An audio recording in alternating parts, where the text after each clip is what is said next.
그 다음에 이제 요 평가 체계를 만드는 데 있어서 순서는 이렇습니다.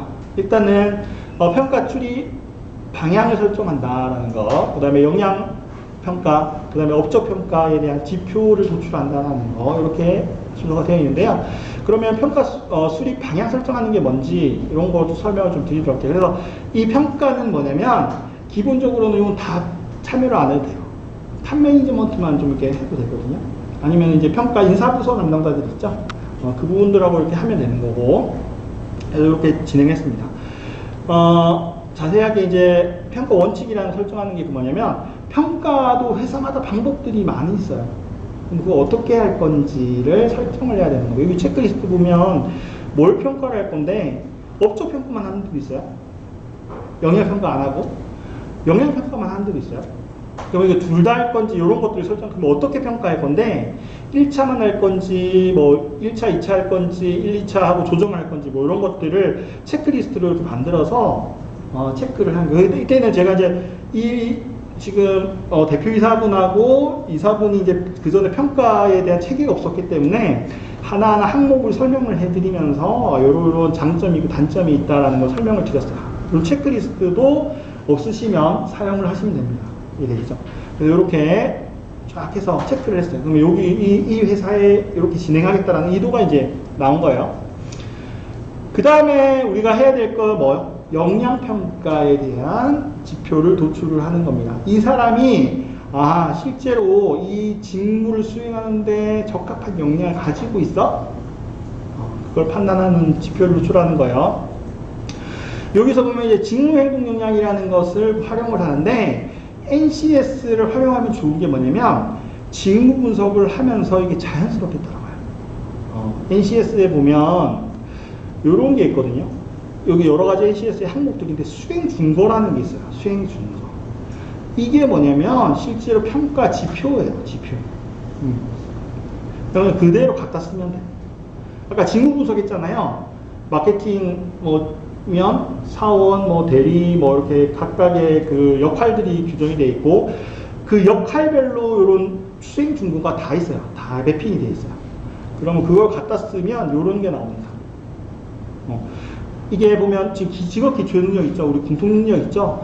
요것들에 대한 평가 문항이 나와요. 그래서 5점 척도로 이렇게 하면 되고요.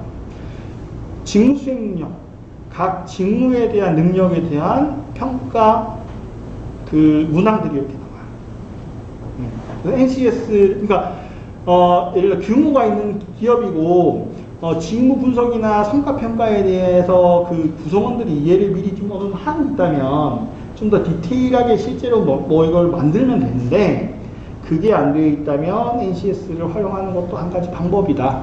자연스럽게 이게 나온다. 어떤 일을 하고 있는지만 잘 규정이 된다면 그 다음에 이걸 어떻게 평가할 수 있는지는 자연스럽게 따라 나온다. 요거를 그대로 해서 영양평가 도구로 활용을 합니다. 요거를 다면 평가로 할지, 그죠? 아니면 개인 평가를 할지, 아니면 관리자가 평가를 할지, 요 부분은 아까 앞서서 정한 거고요, 그죠? 그래서 그거는 그 회사마다 그 방법을 선정하시면 되는 거고, 그 다음에 뭐냐면은 우리가 이제 그걸 하셔야 돼요. 이제 성과평가에 대한 부분들 그걸 정의를 해야 되죠. 우리가 흔히 말하는 KPI라는 것을 설정하는 거죠. 그래서 이것도 KPI라는 개념이 없었기 때문에 이 회사에서도 거기에 대한 워크숍을 진행을 했고요. 그래서 기본적으로는 진행을 이렇게 진행을 이렇게 했습니다.